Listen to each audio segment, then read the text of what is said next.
అందరికీ నమస్కారం. నా పేరు సునీతా కృష్ణన్, ప్రజ్వల సంస్థ ఫౌండర్ని. ఫస్ట్ ఆఫ్ ఆల్ ఎవరెవరు టైంకి వచ్చారు, కొంచెం లేట్గా స్టార్ట్ చేసినాము, heart felt apologies for that. మనం ఇంకా ఎన్ని మంది జాయిన్ చేస్తారు దాన్ని వెయిట్ చేయడానికి కొంచెం లేట్ చేసినాం, సో మై అపాలజీస్. ఈరోజు చాలా ఇంపార్టెంట్ విషయం మీద ప్రెస్ మీట్ పెట్టాలని అనుకుంటున్నాం. గత 22 years నిరంతరంగా పోరాటం చేసి సుప్రీంకోర్టులో ఒక అద్భుతమైన జడ్జ్మెంట్ మనం తీసుకురావడం జరిగింది. లాస్ట్ వీక్ 29th మేకి ఈ జడ్జ్మెంట్ రావడం జరిగింది. ఈ ప్రెస్ మీట్ పెట్టడానికి ముఖ్యమైన కారణం కొన్ని తెలుగు మీడియాలో, తెలుగు పేపర్స్లో, ఛానల్స్లో కొంచెం మిస్లీడింగ్ ఇన్ఫర్మేషన్ ఇవ్వడం జరిగింది. సో ఇది ఏంటి జడ్జ్మెంటు, దీని మీద క్లియర్గా చెప్పడానికి ఈరోజు నేను వచ్చినాను. నాతోటి 4 సర్వైవర్ లీడర్స్ ఉన్నారు. ఈ ఉద్యమంలో పార్ట్ అయిన ఈ ఉద్యమంలో చాలా ఇంపార్టెంట్గా యాక్టివ్గా పార్టిసిపేట్ చేస్తున్న సర్వైవర్ లీడర్స్. వీళ్ళు కూడా గతంలో ఒక కాలంలో అక్రమక రవాణాకి గురిపడి ఈరోజు ఇదే నేరం అరికట్టడానికి ప్రయత్నం చేస్తున్న 4 లీడర్స్ నాతోటి ఉన్నారు. వర్చువలీ మా సుప్రీంకోర్టు అడ్వకేట్ శ్రీమతి అపర్ణ భట్ గారు జాయిన్ అవుతున్నారు. తను ఆల్రెడీ లైన్లో ఉన్నారు. నేను మాట్లాడిన తర్వాత will project her own thing. So what is this judgement? ఈ జడ్జ్మెంట్ అంటే ఏంటి? 22 years బ్యాక్ మనం ఈ కేసు పెట్టే టైంలో సుప్రీంకోర్టులో చాలా ముఖ్యంగా మా యాజ్ అన్ ఆర్గనైజేషన్ ప్రజ్వల వ్యభిచారంకి అమ్ముతూ పోతున్న అమ్మాయిల గురించి పనిచేస్తుంది. ఈ పనిలో లాస్ట్ 30 years నుంచి వీ హ్యావ్ రెస్క్యూడ్ 32,400 గర్ల్స్. ఈ 32,400 అమ్మాయిల జీవితం, వాళ్ళు ఏం అనుభవిస్తున్నారు, ప్రతి ఒక్క క్షణం అక్కడ నరకం, వ్యభిచార గృహాల్లో ఏమి అనుభవిస్తున్నారో అది ఒకటి.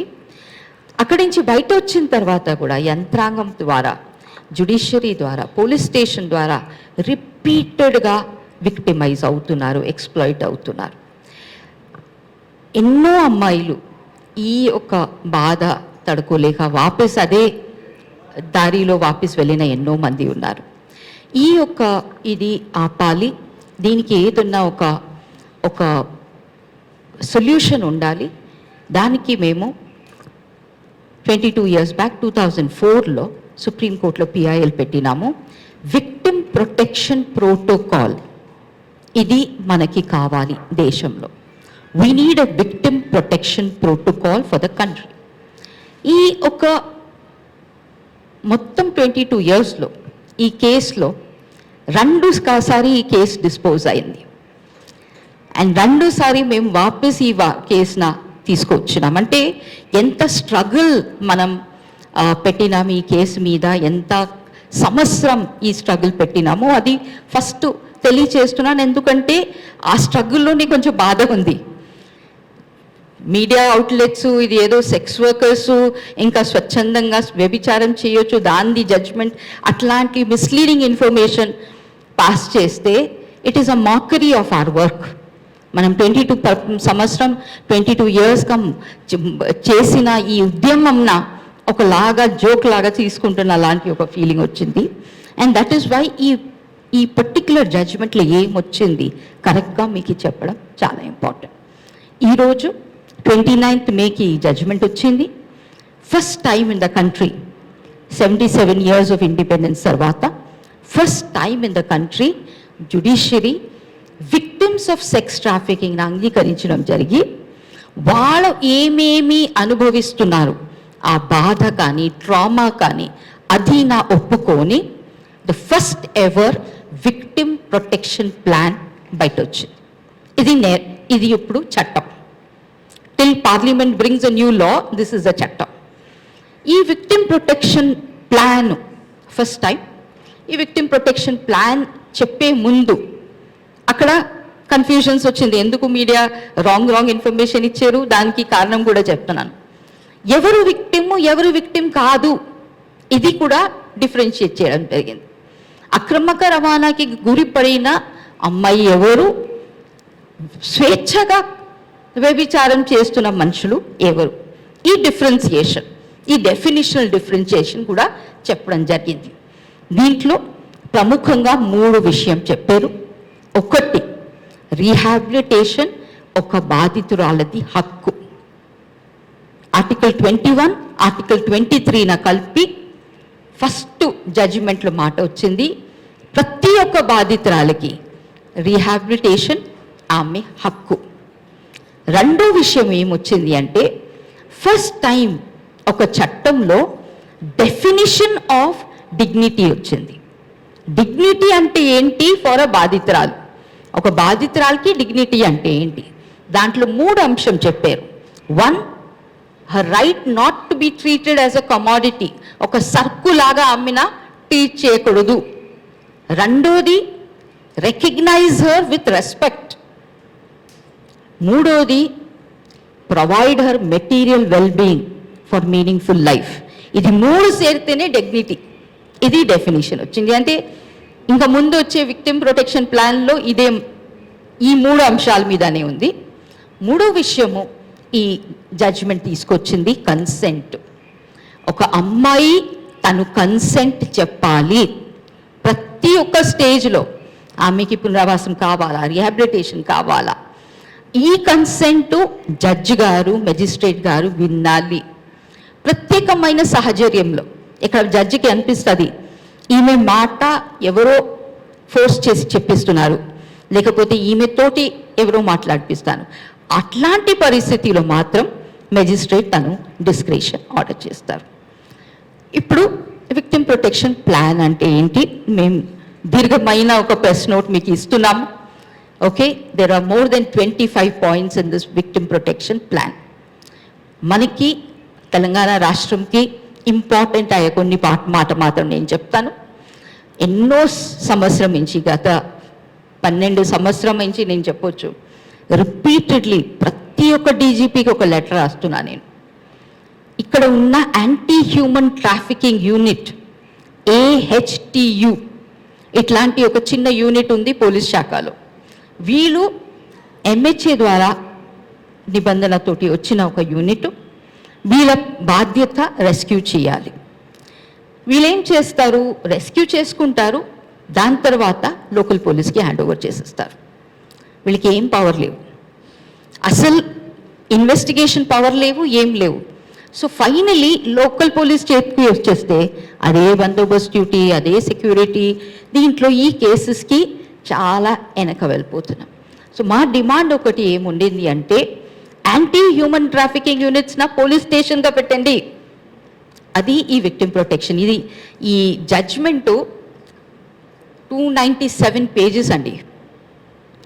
ఇది ఇంత ఈ సబ్జెక్ట్ మీద ఇంత విశ్లేషణ పెట్టిన ఒక జడ్జిమెంటు మొదలుమొట్టది మన కంట్రీలోనే. ఈ 297 పేజెస్లో చాలా ఇంపార్టెంట్గా ఒక మాట ఏమొచ్చింది అంటే, every anti human trafficking unit will be notified as a police station. అదే కాకుండా రెస్క్యూ నుంచి రీహాబిలిటేషన్ వరకు ప్రతి ఒక్క స్టేక్ హోల్డర్ది రోల్ ఏంటి, రెస్పాన్సిబిలిటీ ఏంటి, ఎవరు ఏం చేయాలి, చేయలేకపోతే ఎవరి మీద ఏమి పడుతుంది అంటే అకౌంటబిలిటీ. ఈ అకౌంటబిలిటీలో ఒక కొత్త అంశం ఏం తీసుకొచ్చారంటే, అది నేను చాలా ఇంపార్టెంట్గా చెప్పాలి. రెస్క్యూలో మనం చాలాసారి చూస్తాము, పోలీస్ నానా రకమైన మాటలతోటి కానీ శారీరకం భావంతో కానీ అమ్మాయిల చిన్న చూపు చూపించడం చాలా జరుగుతాయి. వాళ్ళకి ఏంటి, ఇది వాళ్ళకి రెగ్యులర్ ఆపరేషన్, రావే పోవే కూర్చోవే అది ఇది అని అట్లాంటి మాటలు. సో ఫస్ట్ టైం ఇండియాలో అమ్మాయిలకి పవర్ వచ్చింది పోలీస్ మీద కేసు పెట్టడానికి. వాళ్ళ మీద రెస్క్యూ ఆపరేషన్ టైంలో ఏదన్నా ఫిజికలీ లేకపోతే వర్బలీ ఏదన్నా చిన్న చూపు చూపించడం జరుగుతుంది, లేకపోతే ఎట్లాంటి ఏదైనా హ్యారెస్మెంట్ గురి పడితే తను ఒక సోషల్ వర్కర్ త్రూ తను కంప్లైంట్ పెట్టొచ్చు టు అ మ్యాజిస్ట్రేట్. అదే కాకుండా ఈ పర్టిక్యులర్ జడ్జ్మెంట్లో pre rescue, rescue, post rescue, మరి రీహాబిలిటేషన్, రిపాట్రియేషన్లో ఏమేం చేయాలి. అదే కాకుండా ఫస్ట్ టైం ఒక విక్టిమ్కి లీగల్ రిప్రజెంటేషన్కి రైట్.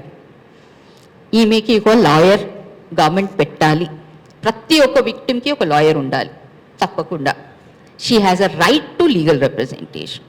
అదే కాకుండా ప్రతి చోట్లో ప్రతి స్టెప్లో ఆమె హామీ తీసుకోవాలి. ఆమెకి ఏం కావాలి, ఆమె అవసరాలు ఏంటి, ఆమె డిజైర్స్ ఏంటి. సో ఇంచుమించు మొత్తం మనకి మనం ఈ జడ్జ్మెంట్ చూసుకుంటే I would call it as an activist. 35 సంవత్సరం ఈ పని చేస్తూ ఉన్నాను, పద్మశ్రీ గ్రహీత. ఈ పని చేసి నేను ఈ జడ్జ్మెంట్ గురించి ఒక సెంటెన్స్ చెప్పాలంటే, this is the most victim centric, trauma informed, right based judgement. విక్టిమ్ది ట్రామా తీసుకున్నారు, రైట్స్, ఆమె హ్యూమన్ రైట్స్ ఏంటి అని అర్థం చేసుకున్నారు. అదే సమయంలో రైట్ బేస్డ్ పెట్టుకున్నారు. అంటే ఏ దీంట్లో కూడా విక్టిమ్ ఒక అసలు ఆమెకి ఏమీ హక్కు లేని మనిషిలాగా కాదు. ప్రతి ఒక్కటిలో తను కూడా ఒక డిసిషన్ తీసుకోవచ్చు. ఇది adult victims of sex trafficking.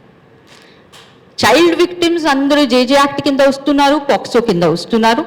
Therefore మీకు ఏమీ ప్రాబ్లం లేదు. సో అడల్ట్ విక్టిమ్స్కి ఇట్లాంటి ఒక జడ్జిమెంట్ రావడం. ఇంకొక చాలా అద్భుతమైన అంశం ఈ జడ్జిమెంట్లో వచ్చింది ఏంటంటే, adult victims of sex trafficking కూడా కాంపెన్సేషన్ దొరికే హక్కు ఉంది. ఇది ఇప్పుడు వరకు రాలేదు అండి.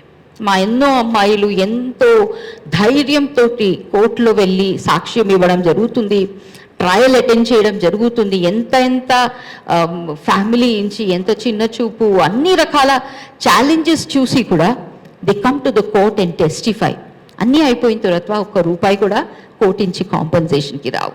బట్ ఈ జడ్జ్మెంట్లో చాలా క్లియర్గా ఉంది, adult victims of sex trafficking వీళ్ళకి మీరు 100% కాంపెన్సేషన్ ఇవ్వాలి. ఈ జడ్జ్మెంట్ ఏమేమి ఉంది, దీన్ని మెయిన్ జడ్జ్మెంట్ కాపీ కూడా మేము ఇక్కడ పెడుతున్నాము. ఎవరికన్నా మెయిన్ జడ్జ్మెంట్ మొత్తం చదవాలని కోరిక ఉంటే అది కూడా ఉంది. బట్ అందరికీ ఈ కన్సైజ్ సమ్మరీ జడ్జ్మెంట్ మేము ఇస్తున్నాము. 2-3 విషయాలు, ఒక నియర్లీ 25 పాయింట్స్ ఉంది అండి విక్టిమ్ ప్రొటెక్షన్ ప్లాన్లో.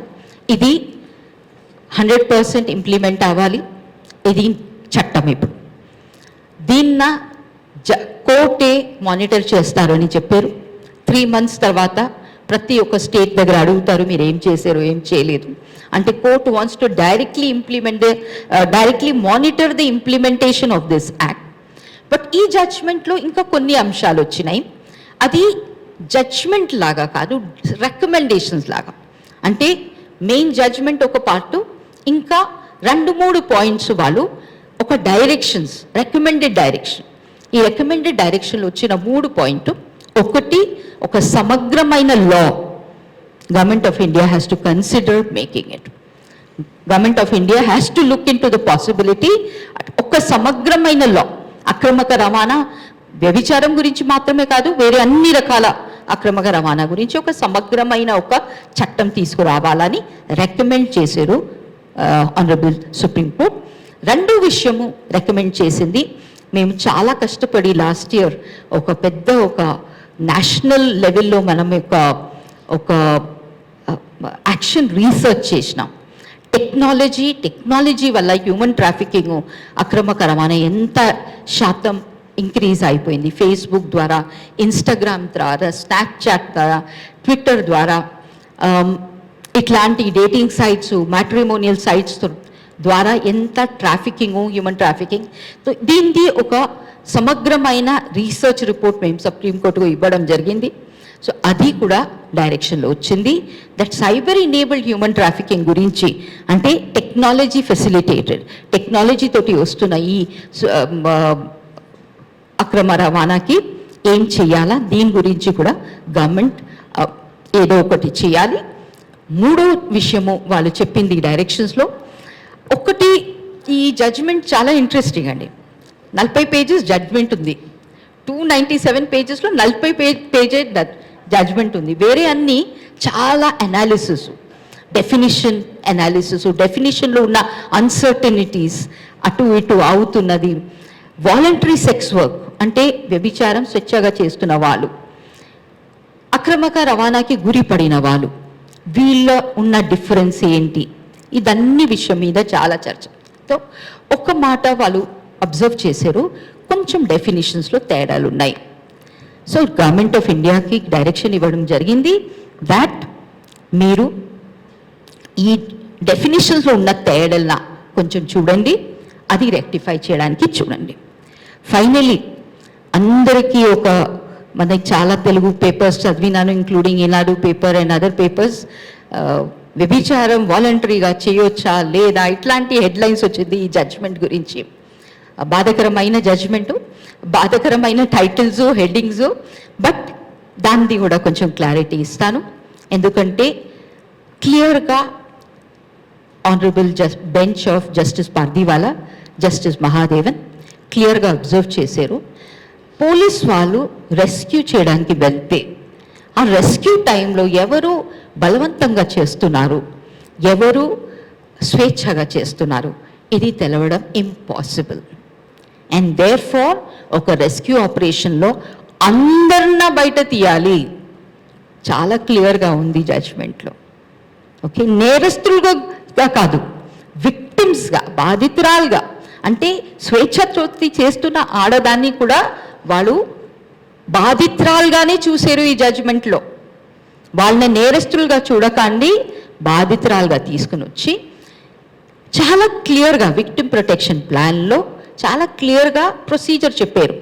అందరినీ తీసుకుని వచ్చిన తర్వాత ఫస్ట్ జడ్జి పని ఏంటి, మెజిస్ట్రేటు ఫస్ట్ థ్రెషోల్డ్ ఎంక్వైరీ చేయాలి, ఫస్ట్ హోమ్లో పెట్టాలి, దాని తర్వాత థ్రెషోల్డ్ ఎంక్వైరీ పెట్టాలి. థ్రెషోల్డ్ ఎంక్వైరీ అంటే ఏంటి, నువ్వు బలవంతంగా వచ్చినావా, స్వేచ్ఛగా వచ్చినావా. ఈ థ్రెషోల్డ్ ఎంక్వైరీ చేయడానికి ఒక సోషల్ వర్కరు మెజిస్ట్రేట్ తోటి కనెక్టెడ్ ఉంటారు, ఆ సోషల్ వర్కరు అసెస్మెంట్ చేస్తారు, ఆ రిపోర్ట్ పైన మెజిస్ట్రేట్ స్పందించాలి. సపోజ్ మెజిస్ట్రేట్కి అనిపిస్తుంది అమ్మాయి చెప్తుంది నేను స్వేచ్ఛగా వచ్చిన, రిపోర్ట్లో సోషల్ వర్కర్ చెప్పింది ఎక్కడో తేడా ఉంది, మాకు అనిపిస్తుంది ఈమెకి ఎవరో నేర్పించారు, లేకపోతే ఎవరినో బలవంతంగా తీసుకొచ్చారు, ఎవరో ఈమె మాట్లాడడానికి ఈమె భయంతో ఇదన్నీ చెప్తుంది. అట్లాంటి ఒక సందర్భంలో మెజిస్ట్రేట్ తీర్మానం తీసుకోవాలి, ఏం చేయాలి. ఓకే, నేనే మాట్లాడుతూ ఉంటే చాలా ఎక్కువ నేనే మాట్లాడతాను లాగా అనిపిస్తుంది. I will just stop here for 1 minute and allow my supreme court council ఈ నాతోటి ఏమి ₹1 తీసుకోలేక, వాసు ప్లీజ్, ₹1 కూడా నా దగ్గర నుంచి తీసుకోలేక, ప్రజ్వల నుంచి ₹1 తీసుకోలేక 22 years నిరంతరం మాతోటి పోరాటం చేసిన మా senior counsel advocate Aparna Bhat is connecting us from New Delhi. అక్కడి నుంచి కనెక్ట్ అవుతుంది, తను ఇంగ్లీష్లోనే మాట్లాడుతుంది, తనకి తెలుగు రాదు.